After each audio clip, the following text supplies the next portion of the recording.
Alright, bass, let's go. So first starting with the bass. So I've got two tracks, and because I write in my sessions, I'm either writing with a lower octave or high, which is basically if I'm writing in the same octave as the guitar.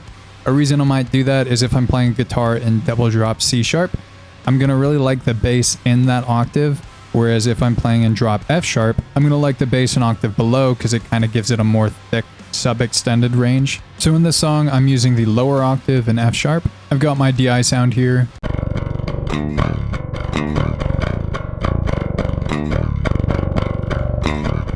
And this is a Warwick rock bass with the MECJ style pickups. So what I'll do is I'll print this chain that I've got. It starts with DF Excite. So I'll show you what that sounds like. Adding some harmonics there, and then I've got some saturation going on.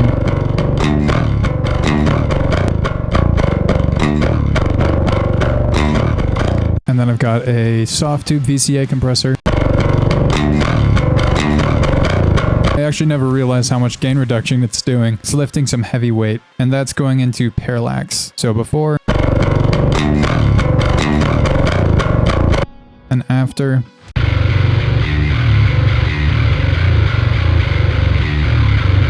Sounds pretty overkill, but after dialing this in throughout different revisions, I felt like this was the best sound for it. Here's the sound in a different part.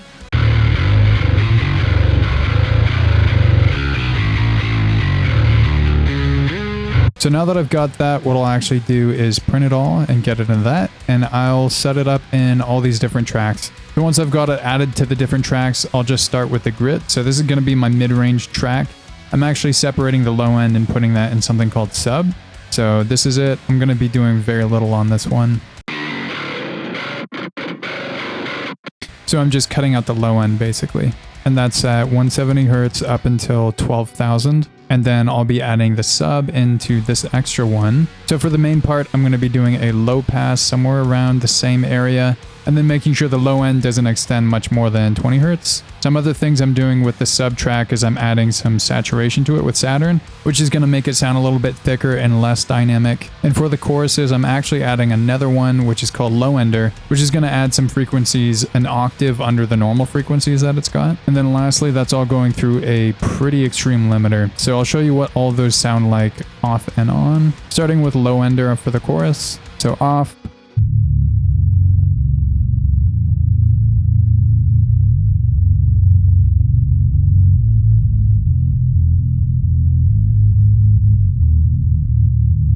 Yeah, that's definitely one that you feel rather than you hear. You can kind of feel it drop under your desk. And then I'll show you with Saturn on. So no Saturn.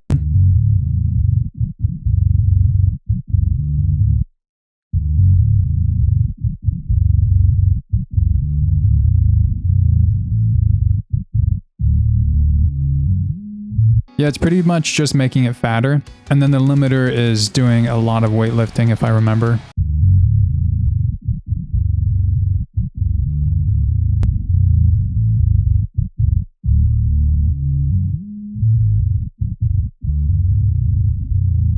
So the reason why I'm limiting it so extremely is to make sure that the dynamics don't affect the master too much. So one of my biggest kryptonites is trying to control low end, especially as it relates to when I get to the mastering phase. So this was more of an effort to just kind of control it a little bit better. So that's the sub track, and we'll hear it with the grit now.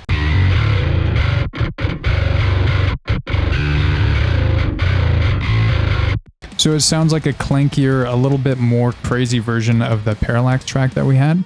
And then we'll add this other track called Dist. What I'm trying to do is add some upper mid-range, high sort of frequencies that make it cut through a mix in a little bit more of an organic way, so we can get some of the string sounds.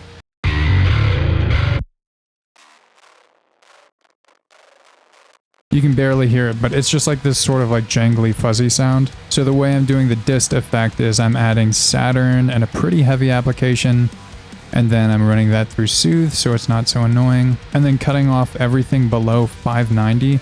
So just trying to make sure that it's only affecting the stringy frequencies. And then adding Grit Chorus is basically trying to stereo widen the bass, so I want it to sit more with the guitars on this.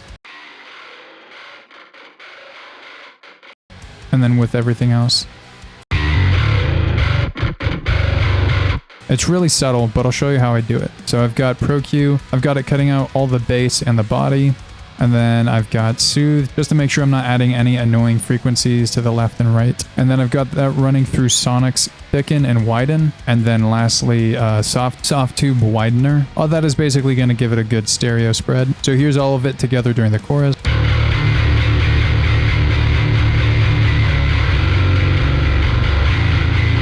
Kind of clangy and a little bit more mid-forward than you would imagine it to be.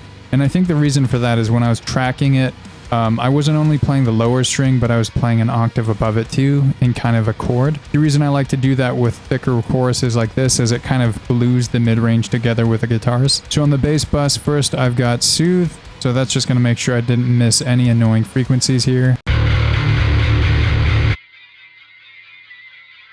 I really like the stringiness on the bass, and I feel like that attack coming through a mix sounds really good, but sometimes I can go way overboard, so sometimes I'll add more Soothe as I'm going through my different revisions. And then I've got Pro and B just to balance the upper mid-range and the high end with the guitars, I think. Oh, it's actually reacting. This is sidechained to my kick, probably to make sure that the kick attack comes through louder than the bass string attack. We can hear them interact if I solo the kick too.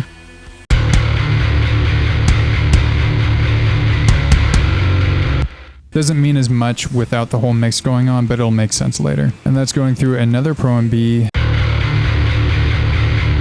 I think this is for sub drops. So whenever there's a huge sub drop in a mix, I really like the bass to duck out of it so it's not way too much sub in that initial moment. And then after a certain amount of time, it'll sling back up. And it's going through another aggressive limiter here.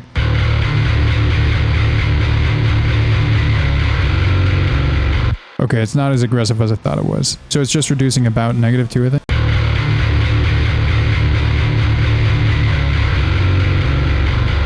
That's probably just to balance and level it, and make sure it's not too loud as it all comes together in the bus. And then there's another Pro C, and this is basically sidechained to the kick, so every time the kick hits, I want the bass to duck out really quickly and come back in.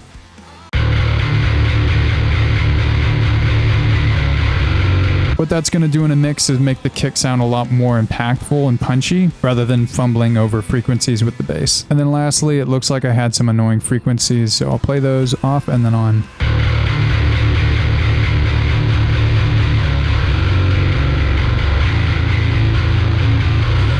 Yeah, just evening out some of those stringy frequencies. So that's the bass, now we'll do the guitars.